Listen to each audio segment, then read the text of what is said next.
السلام علیکم ریڈرز، کیسے ہیں آپ سب؟ میں آپ سب کی معصوم سی writer Laiba Irshad. I hope so آپ سب ٹھیک ہوں گے۔ آج ہم قانون قدرت کی نیو ایپیسوڈ ریڈ کریں گے، ایپیسوڈ 18، جس کو تحریر کیا ہے فرحہ رباب نے۔ آئی ہوپ سو آپ سب کو پسند آئے گی۔ جس نے چینل سبسکرائب نہیں کیا وہ کر لے۔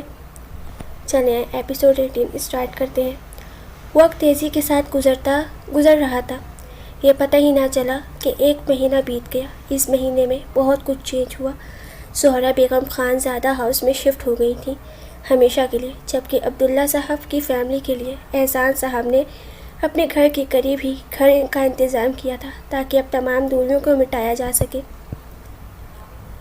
کنزا اس کی آفس آئی تھی، جو کئی روز سے اسے اگنور کیے ہوئے تھا۔ اس کے میسیجز اور کالز کا جواب نہیں دے رہا تھا۔ آج اس کے روبرو آ کر اس کی لاتعلقی کا حساب لینے آئی تھی۔ مقابل نے جب اسے اپنے سامنے کھڑی سراپا سوال بنی لڑکی کو دیکھا تو اس کے ماتھے پر لمحے کے ہزارویں حصے میں بل نمودار ہوئے۔ وہ جو اس سے سوال کرنے آئی تھی سامنے والے کے قہر سے ڈر گئی، مگر اس نے بھی بہت ہمت سے سوال کیا تھا۔ آپ ہمارے میسیجز کا جواب کیوں نہیں دے رہے ہیں؟ کئی دنوں سے کیوں اگنور کر رہے ہیں؟ اے لڑکی، کون ہو تم اور کیسے بھی خدا الزام لگا رہی ہو تم؟ بدچلن کہیں کی۔ اگلی ہستی کے جواب اسے زمین میں گاڑنے کی صلاحیت رکھتے تھے، مگر اس نے بہت ضبط سے کام لیا تھا اور کہا، اگر تو آپ مجھے جانتے نہیں ہیں تو آپ کو کیا معلوم میں بدچلن ہوں؟ ایسے تو نہ مذاق کیجیے، ہماری روح ہیں آپ۔ او سوری، میں تو بھول گیا تھا آپ کو۔ تم تو میری گرل فرینڈ ہو، وہی لڑکی ہو نا تم جو کہ بے حیا ہے، جسے اپنی عزت کی رکھوالی کرنی بھی نہیں آتی، اور سب سے بڑھ کر تمہارے بھائی بے غیرت ہیں، جو کہ یہ دیکھ کر بھی خاموش رہے ہیں کہ ان کی بہن نامحرم کو ادائیں دکھاتی ہے۔ یہ آپ کیا کہہ رہے ہیں؟ آپ میرے روح من کیسے ہو سکتے ہیں؟ وہ تو بہت عزت کرتے تھے میری، ان کے لیے یہ تو میں۔ آپ میرے روح من کیسے ہو سکتے ہیں؟ وہ تو بہت عزت کرتے تھے میری ان کے لیے تو میں پاکیزہ عورت ہوں۔ آپ میرے روح من نہیں ہو سکتے آپ۔ وہ دو ذہاتی چیختی جاتی تھی، جس کے مقابل پر کوئی اثر نہیں ہوا، اور اس کو دھکا دے کر وہاں سے چلا گیا تھا جس سے وہ منہ کے بل گری تھی۔ کیا بات ہے میری جان؟ کیا ہوا ہے میری شہزادی کو؟ کیوں رو رہی ہو؟ ارمان خان زادہ نے کنزا سے پوچھا، جس پر کنزا نے اور زیادہ رونا شروع کر۔ جان، کیا ہوا ہے میری شہزادی کو؟ کیوں رو رہی ہو؟ ارمان خان زادہ نے کنزا سے پوچھا، جس پر کنزا نے اور زیادہ رونا شروع کر دیا تھا۔ ارمان نے سائڈ ٹیبل سے گلاس میں پانی بھر کر کنزا کو تھمایا۔ بے فکر ہو کر بتاؤ کیا بات ہے؟ جانتی ہو نا آپ کے بھیا آپ کو جج نہیں کریں گے، سنیں گے یہ اپنی۔ میرا بیٹا بتاؤ کیا بات ہے؟ ارمان خان زادہ نے کنزا کو اپنے ساتھ لگاتے ہوئے کہا۔ بھیا نے ہمیں دھوکہ دیا ہے، کنزا نے ہچکیوں کے ساتھ کہا۔ اس کے الفاظ جہاں ارمان خان زادہ کے ہوش اڑائے تھے، وہیں باہر دروازے سے پار موجود ارمان خان زادہ کو دورِ کرب میں مبتلا کیا تھا۔ اس نے ہمیشہ تو کنزا کو خوشیوں کے لیے دعا مانگی تھی۔ کیسا دھوکہ دیا ہے آپ کو ارحم نے؟ ارمان خان زادہ نے حیرت سے پوچھا۔ بھیا، اس نے ہم سے محبت کا ڈرامہ کیا اور ہم پر شادی رکوا کر تہمینہ کا نکلوا کروائے، ساتھ بھائی کے ساتھ۔ جب میں نے ایسا نہیں کیا تو اس نے ہمیں چھوڑ دیا، اپنی اصلیت دکھا دی، کنزا نے روتے ہوئے کہا۔ بھائیو، میں نے آپ سب سے چھپایا، اسی کی ہی سزا ملی ہے مجھے۔ میں بہت گندی ہوں، کنزا نے روتے ہوئے کہا۔ نہیں میرا بچہ، آپ بالکل بھی گندی نہیں ہو میری جان۔ غلطی تو سب سے ہوتی ہے، آپ سے بھی ہو گئی۔ بے شک آپ کا انتخاب غلط تھا، مگر پھر بھی آپ نے غلط کام نہیں کیا، اس کا ساتھ نہیں دیا۔ آپ نے اپنی دوست کے لیے اپنی محبت قربان کر دی تو دیکھا، اللہ پاک نے آپ کی زندگی ایک غلط انسان کے ہاتھ سے بچائی۔ آپ نے یہ بات کسی سے شیئر تو نہیں کی؟ ارمان خان زادہ نے خدشے کے تحت پوچھا۔ نہیں، کنزا نے مختصر جواب دیا۔ آپ نے یہ بات کسی سے شیئر نہیں کرنی۔ بس خوش رہو، آپ کے بھائیو آپ کے ساتھ ہیں۔ آپ غرور ہو میرا ارمان خان زادہ نے کہا۔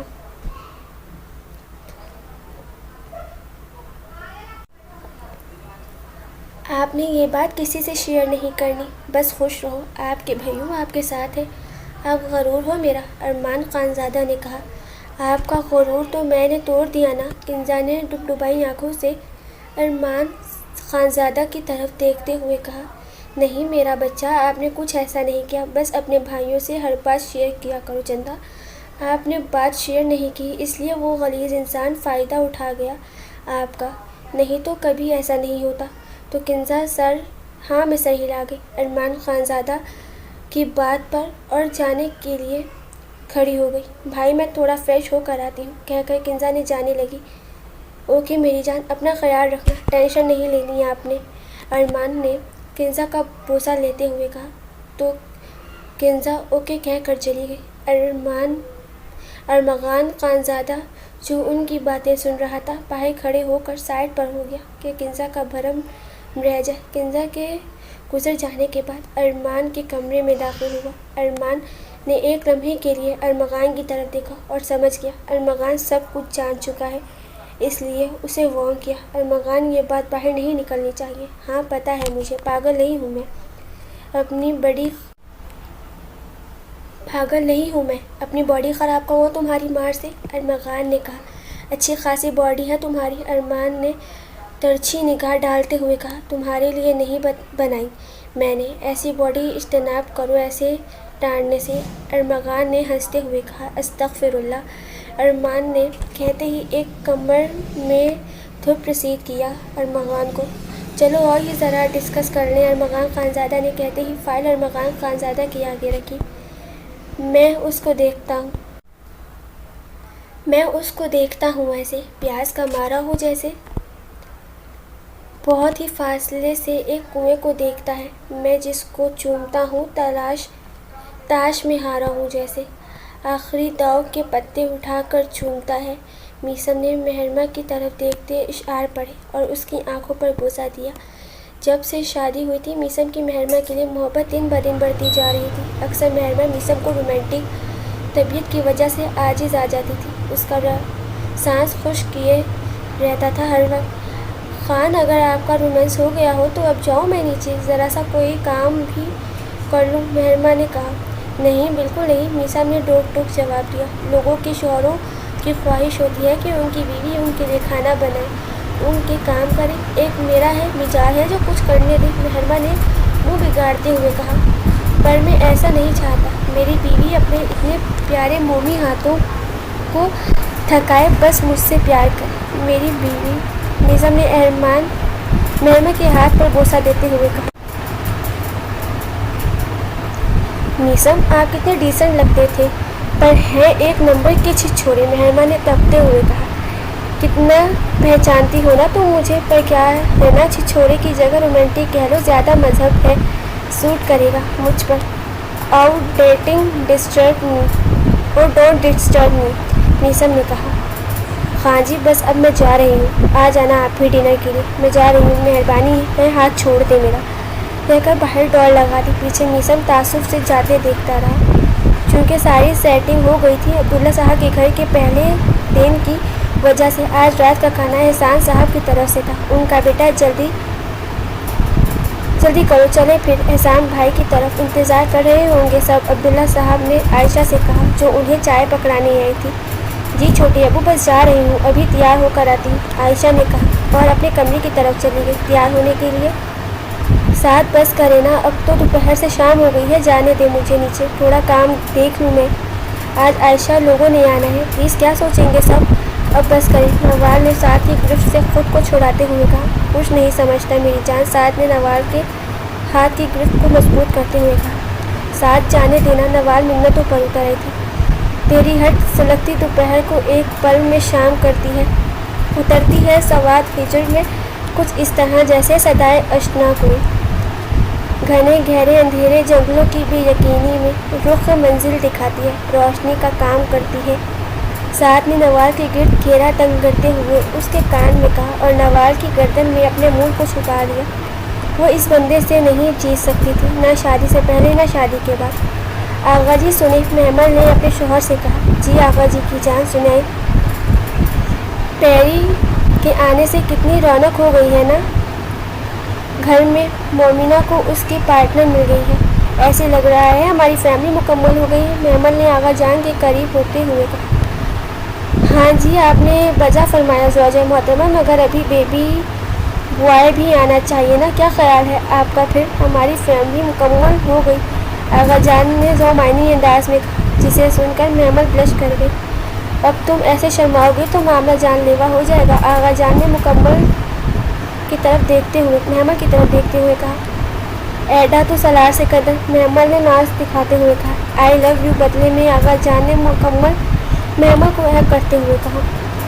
تھینک یو، محمل نے جواباً کہا۔ ایڈی تو امامہ ہاشم، سیدھی طرح جواب دے آغا جان نے اپنا بدلہ پورا کیا۔ دونوں ہی ناول کے دیوانے تھے اور ہنسی خوشی اپنا گزارا کر رہے تھے۔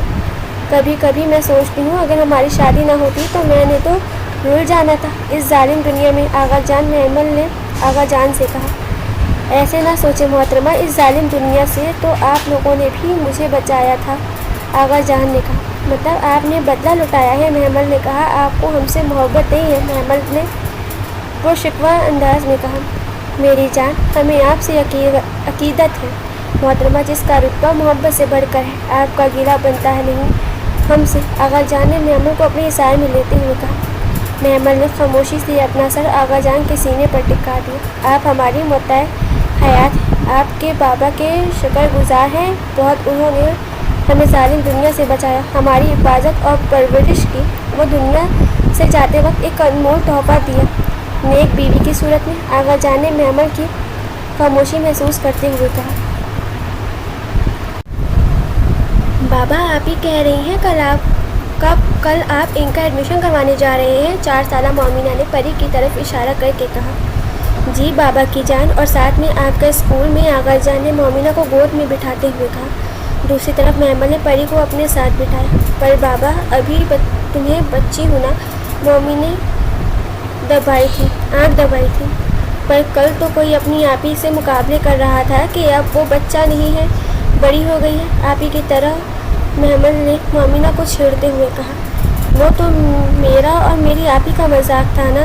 ہاں تو اب اس کا کیا مطلب، آپ لوگ میرا ایڈمیشن ہی کرا دیں۔ توبہ توبہ، مومنہ نے اوور ایکٹنگ کی لمٹ کراس کرتے ہوئے کہا۔ پر بیٹا میں مذاق بالکل نہیں کر رہا میرا مولو بچہ، آپ کا ایڈمیشن تو کل ہی ہوگا، اب بس جو بکس ہیں آپ کو ماموں اور آپی نے یاد کروایا ہے اس کو اچھے سے یاد کر لو، کل آپ کو سنانا ہے ٹیچر کو، اوکے؟ اب جاؤ آپی آپ کو پڑھائیں۔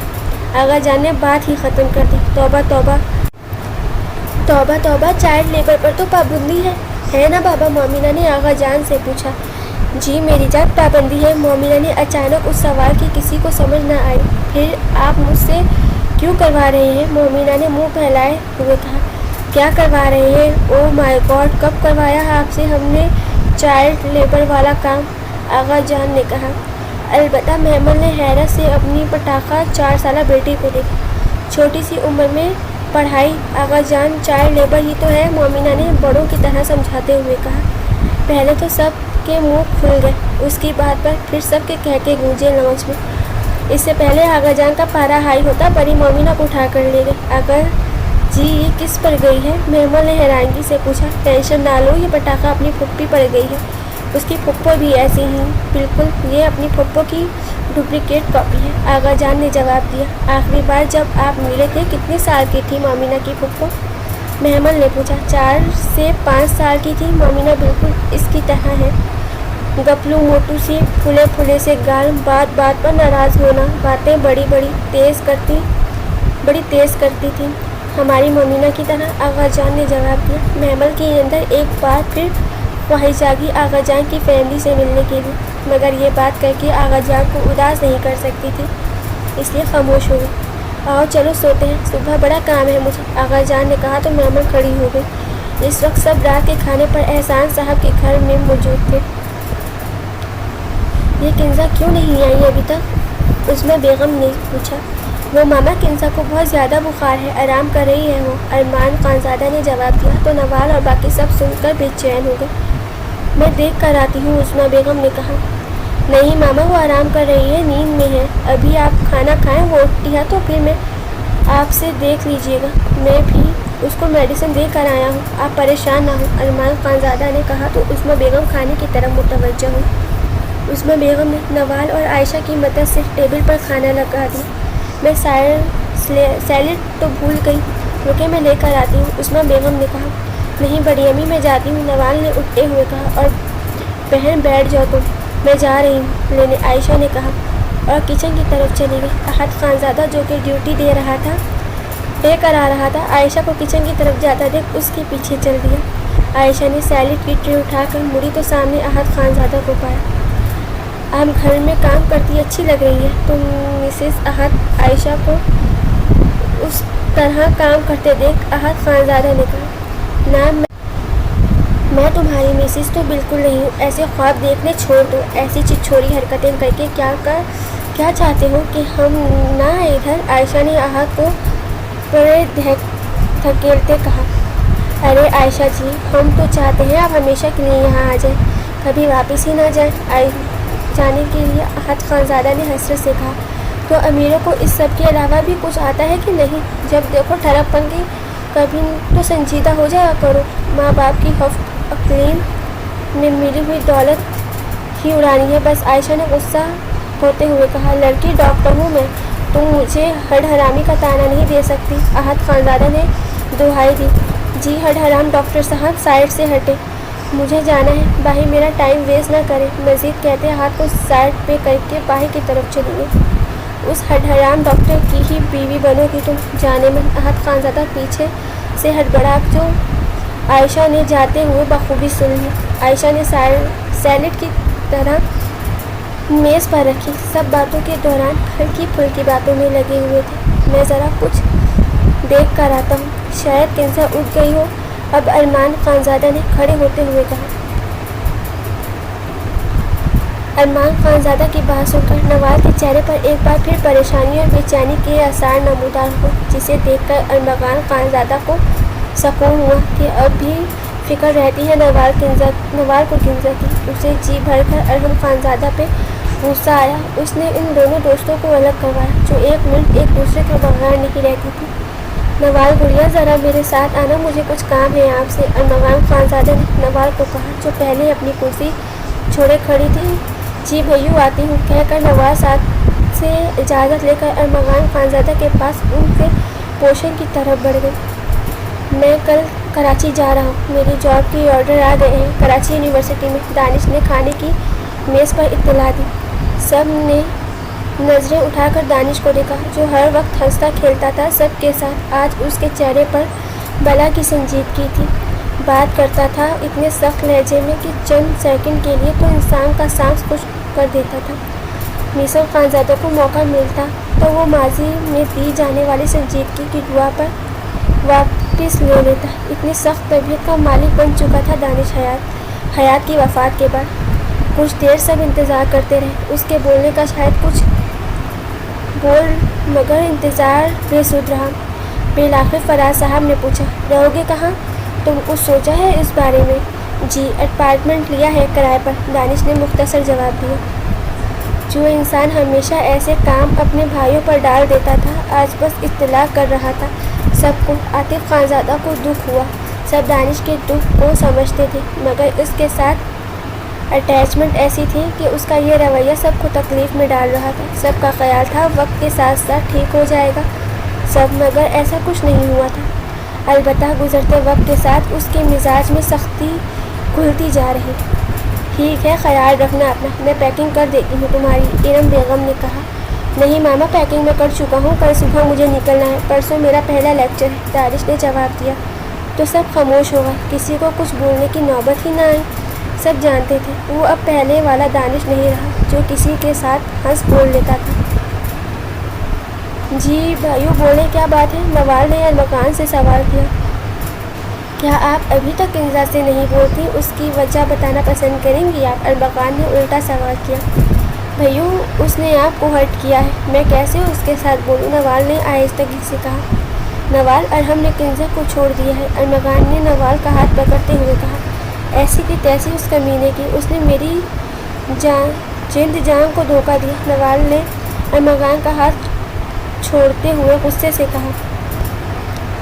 اتنا غصہ ہوا بھائی، اب بھائی یاد نہیں رہا تم نے تو اس کو اکیلا چھوڑ دیا تھا نا، تبھی وہ اکیلی جان دھوکا کھا گئی ہے، تمہیں اس سے نہیں چھوڑنا چاہیے تھا۔ نوال ارمغان نے اسے حقیقت کا رخ دکھایا، پر بھائی یہ اس کی چوائس تھی، نہ کہ اس نے ہم دونوں کو نہیں ارحم کو چنا تھا، تو میں کیسے اس کا ساتھ دیتی؟ نوال نے کہا، بیٹا جن سے محبت ہوتی ہے ان کو کسی بھی حال میں نہیں چھوڑتے، پھر چاہے وہ آپ کا ساتھ مانگے یا نہ مانگے۔ ارمغان نے سمجھاتے ہوئے کہا، بھائیو آپ آج بھی کنزا سے محبت کرتے ہیں اور اس سے اب بھی شادی کرنا چاہتے ہیں؟ نوال ارمغان خانزادہ سے سوال کیا۔ رہنے دو گڑیا اس سوال کو، ارمغان نے منہ پھیرتے ہوئے کہا۔ بھائیو آپ ادھر میری طرف دیکھ کر بتائیں، نوال نے ارمغان خانزادہ کے چہرے کا رخ اپنی طرف کرتے سوال کیا۔ میں کنزا سے محبت کرتا تھا، کرتا ہوں اور کرتا رہوں گا اس کے لیے، چاہے وہ مجھ سے محبت کرے نہ کرے اس کی پرواہ نہیں، اور جہاں تک بات ہے شادی کی تو اس کے لیے میں ہمیشہ انتظار کر سکتا ہوں، کبھی بھی، جب تک وہ نہ چاہے۔ میرے دل میرے اختیار میں نہیں ہے، میں کبھی اس سے دستبردار نہیں ہو سکتا۔ ارمغان خانزادہ نے صاف گوئی سے کام لیا۔ بھائیو آپ کو پتہ ہے اس نے آپ کا دل دکھایا ہے نا، اسی لیے اس کو سزا ملی ہے۔ نوال نے کہا، نہیں، اس نے تم سے اپنی دوست سے محبت کی ہے، اس کے لیے خود کو قربان کیا ہے، اسے اس کی سزا ملی ہے۔ ارمغان خانزادہ نے نوال پر سچ واضح کیا، اور وہ دونوں دوستوں کو ملوانا چاہتا تھا۔ کیا کہہ رہے ہیں آپ بھائیو یہ؟ نوال نے حیرت سے پوچھا۔ ارحم نے کنزا کی آگے شرط رکھی تھی کہ وہ سعد اور تمہارا رشتہ ختم کروا کر تہمینہ کا نکاح کرائے سعد کے ساتھ، مگر کنزا نے تمہاری خوشیوں کو بچانے کے لیے اپنی محبت قربان کر دی، حالانکہ ایسا کرنا اس کے لیے مشکل نہ تھا۔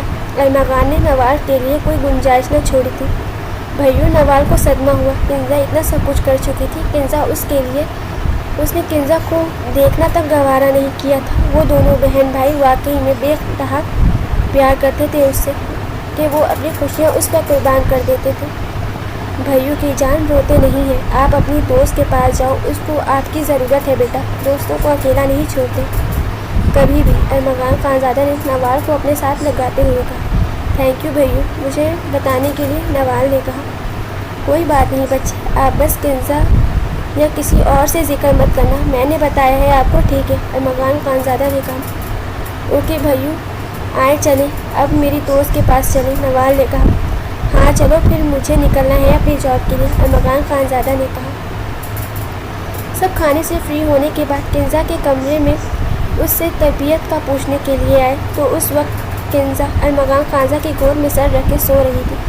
ارمان اس کے بالوں میں انگلیاں چلاتے ہوئے اس سے باتیں کرنے میں مصروف تھا۔ سب کے آنے پر کنزا اٹھ کر بیٹھ گئی، سب نے کنزا کا حال دریافت کیا۔ عائشہ کنزا کے اطراف میں اپنی جگہ بنائی، جبکہ ماہی اور آمنہ نے کنزا کو دونوں اطراف سے ہگ کر لیا۔ یہ ان کے پیار کرنے کا انداز تھا۔ کنزا آپ بھی ٹھیک ہو جائیں گی نا؟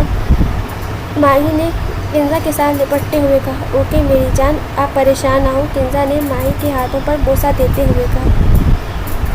اس سے پہلے کوئی اور کچھ کہتا، نوال اور ارمغان کمرے میں داخل ہوئے۔ کنزا نے حیرت اور خوشی سے نوال کو دیکھا، اتنے دن بعد آئی تھی، مگر جو ہی اس کی نظر ارمغان خانزادہ کی طرف پڑی اس نے شرمندگی سے سر جھکا لیا۔ کتنا جھکا تھا یہ انسان اس کے لیے، گڑگڑایا تھا محبت میں، مگر کنزا نے ارحم کی وجہ سے اس پر رحم نہ کھایا۔ نوال نے کنزا کی نظروں کو جھکا دیکھ لیا تھا، اس کو کہاں گوارا تھا اس کی دوست شرمندگی سے نگاہیں جھکائے، وہ چاہے اس کا جان سے پیارا بھائی ہی کیوں نہ ہو، اس کے لیے شرمندگی کو کم کرنے کے لیے وہ اس پر چڑھ دوڑی تھی۔ نہ تمہارے بخار میں اجازت دی ہے کیا، جو آ گیا ہے تمہارے پاس یہ؟ نوال نے کنزا کو مصنوعی ڈانٹتے ہوئے پوچھا۔ نوال کے اس انداز پر سب اش کر اٹھے۔ کیا دبنگ انداز تھا، اور بخار بھی آپ سے پوچھ کر آئے گا کیا؟ احد خانزادہ جو کہ تم کہہ رہا تھا سعد کی آنکھیں دکھانے پر تم کی جگہ آپ لگایا۔ جی بالکل، اور دیور صاحب آپ ذرا چپ ہی رہیں، نوال نے احد کی طرف بولتی بند کرواتے ہوئے کہا۔ ہاں اب تم بتاؤ کیا پوچھا ہے میں نے تم سے؟ نوال نے کنزا سے پوچھا۔ تم نہیں آ رہی تھی نا، اس لیے یہ بخار آ گیا، کنزا نے جواباً کہا۔ واہ کیا لاجک ہے لڑکیوں کی، اگر ساری لڑکیوں کی لاجک اکٹھی کر لی جائیں تو ایک نئی سائنسی دنیا ایجاد ہو سکتی ہے، احد خانزادہ نے کہا۔ جو لاجکس آج کل آپ آزما رہے ہیں، جو نئی دنیا آپ ایجاد کرنے کی کوشش کر رہے ہیں ان کو ختم کر دوں۔ نوال نے احد خانزادہ کو دھمکی دی۔ عائشہ کے حوالے سے وہ جان چکی تھی۔ بس بہت ہوا، اتنی بڑی دھمکی، یہ ظلم نہ کرنا۔ اور لڑکوں، اس سے پہلے بھابھی صاحبہ ہمیں صابن صرف سے دھوئے، یہاں سے جانا ہی غنیمت ہے ہمارے لیے، احد خانزادہ نے کہا۔ تو سب لڑکے کھڑے ہو گئے۔ ویسے کنزا کا حال تو سب معلوم کر ہی چکے تھے، اب لڑکیوں کے بیچ بیٹھنا عجیب ہی تھا۔ ویسے ارمان بھائی، یہ اپنا سعد بھائی کچھ زیادہ جوڑوں کا غلام نہیں بن گیا؟ مجال ہے جو بیوی کو کچھ بولا ہو۔ دیور کو کمرے سے بھگا دیا، احد خانزادہ نے شرارت کرتے ہوئے کہا۔ نہیں، وہ جوڑوں کا غلام نہیں ہے، تم ہو ہی اسی کے لائق جو تمہیں نہ ٹھہرایا جائے۔ کہیں ارمان خانزادہ نے بے عزتی کر دی تھی احد کی؟ بھیا، آپ لگتا ہے شریکوں کا کمرہ سونا سونا ہونے والا ہے۔ احد خانزادہ ہو اور اس کی زبان کو بریک لگ جائے، یہ تو ناممکن بات ہے۔ سب اسے دیکھ کر تعصب سے سر ہلا گئے، مگر سعد کی بات سے اتفاق رکھتا تھا۔ اسے یہی ہوتا تھا نظر آ رہا تھا کہ نوال آج رات کنزا کے کمرے میں ہی رکنے والی تھی۔ عائشہ اور آمنہ کچھ دیر کنزا اور نوال کے ساتھ بیٹھنے کے بعد اپنے گھر چلی گئی، جبکہ ماہی اپنے کمرے میں۔ جانو آؤ، ادھر دیکھو میری طرف۔ نوال نے کنزا کی تھوڑی سے پکڑ کر کنزا کا چہرہ اوپر کیا، جو نگاہوں کو جھکائے بیٹھی تھی۔ کیا ہوا ہے میری جان کو، کیوں رو رہی ہو تم؟ نوال نے کنزا کے آنسو کو دیکھتے پوچھا۔ اس نے چھوڑ دیا ہے، دھوکہ دیا ہے مجھے، کنزا کہتے پھوٹ پھوٹ کر رو دی۔ نوال نے کنزا کو اپنے ساتھ لگایا تو کنزا نوال کے ساتھ لپٹ گئی۔ اسے اسی سہارے کی تلاش تو تھی۔ کیوں چھوڑ دیا اس نے تمہیں، کیوں دھوکہ دیا؟ نوال نے اجنبی بنتے ہوئے سوال کیا۔ ایسے ہی، کنزا کو سمجھ نہ آیا کیا جواب دے۔ تم مجھ سے کچھ چھپا رہی ہو؟ نوال نے پوچھا۔ نہیں، کنزا نے نظریں چراتے کہا۔ تم نے ایسے کیوں کیا؟ بالآخر نوال نے پوچھ ہی لیا۔ کیا کیوں کیا؟ کنزا نے لاپرواہی سے جواب دیا۔ تم نے ارحم کی بات کیوں نہیں مانی؟ نوال نے پوچھا۔ کون سی بات؟ کنزا نے پوچھا۔ تہمینہ سے شادی کیوں نہیں کروائی ساتھ کی؟ نوال نے دل پر پتھر رکھتے ہوئے سوال کیا۔ نوال، کبھی تم نے نوٹ کیا؟ کنزا نے کہا۔ کیا؟ نوال نے استفسار کیا کہ سعد بھیا مجھے کہتے ہیں میری ساری محبتیں تم پر قربان، تو میں ڈر گئی تھی میری خوشیوں کے لیے وہ اپنی محبت نہ چھوڑ دے۔ مجھے تم دونوں بہت عزیز ہو، اور نوال تم پر تو میری ساری محبتیں قربان تمہارے ساتھ کیسے غلط کر سکتی ہوں میں؟ کنزا نے نوال کو اپنے ساتھ لگا کر کہا۔ سوری یار، میں تمہارا ساتھ چھوڑ دیا، اس لیے ایسا ہوا ہے۔ کوئی بات نہیں، دفع کرو اس خبیث انسان کو۔ نوال نے کنزا کا منہ بحال کرتے کہا۔ اوے، تم نے جانا نہیں آج اپنے کمرے میں؟ نوال نے پوچھا۔ نہیں جانو، آج تمہارے بھیا کی سوتن کے ساتھ سونے کا ارادہ ہے ہمارا، نوال نے آنکھ مارتے کہا۔ نوال کی بچی میرے اور بھائی کے رشتے کا تو لحاظ کرو یار، سوتن بنا ڈالا تم نے مجھے، کنزا نے کہا۔ شرم تو میں نے اپنی شادی سے پہلے ہی بیچ کھائی تھی، اب تو شادی کے بعد پراپر لائسنس مل گیا ہے مجھے، نوال نے ڈھٹائی سے کہا۔ ابھی تمہیں ملا ہے، ہمیں ملنا باقی ہے، اس لیے دھیرج رکھو ذرا، ہم سے ایسی باتوں میں۔ کنزا نے جوابی کارروائی کی۔ دونوں کی نوک جھونک شروع ہو چکی تھی۔ نوال کافی حد تک کنزا کو بہلانے میں کامیاب ہو چکی تھی۔ نوال دبے پاؤں کنزا کے روم سے نکل کر اپنے کمرے کی طرف آئی۔ کمرے کی نوب گھمائی تو دروازہ کھلتا چلا گیا۔ اس نے آرام سے دروازے کو بند کر کے سعد خانزادہ کی طرف قدم بڑھائے، جو کہ اب اپنی آنکھوں پر بازو رکھے سو رہا تھا۔ نوال سعد خانزادہ کے پاس گئی، اس کے ساتھ اپنے بیٹھنے کی جگہ بنائی۔ سعد خانزادہ نے نامحسوس انداز میں نوال کے لیے جگہ بنائی۔ تھوڑا پرے کھسک کر نوال نے سعد خانزادہ کے بالوں میں انگلیاں چلائی اور اس کے ماتھے پر لب رکھے تھے۔ لاکھ غلطیوں پر بھی دونوں بہن بھائی کی محبت کبھی کم نہیں ہوئی تھی۔ اس کے لیے بیگم صاحبہ کیا گستاخی انجام دے رہی ہیں آپ؟ سعد نے کہتے ہی نوال کو کھینچ کر اپنے سینے کے اوپر کیا تھا۔ آپ تو سو رہے تھے نا؟ غالباً نوال نے کہا۔ ہاں تو سو رہا تھا، پر تمہاری گستاخی اتنی بڑی تھی کہ سزا دینے کے لیے اٹھنا پڑا، سعد خانزادہ نے شرارت سے کہا، کہتے ہی نوال کی کمر میں دانت گاڑے۔ البتہ آنکھیں ابھی تک بند تھیں۔ سعد خانزادہ نے تنگ نہ کرے۔ صبح نوال نے سعد کے کاندھے پر ہاتھ مارتے ہوئے کہا، اور جو آپ نے کیا ہے ساری رات اس کا کیا؟ سعد نے منہ کے زاویے بگاڑتے ہوئے کہا۔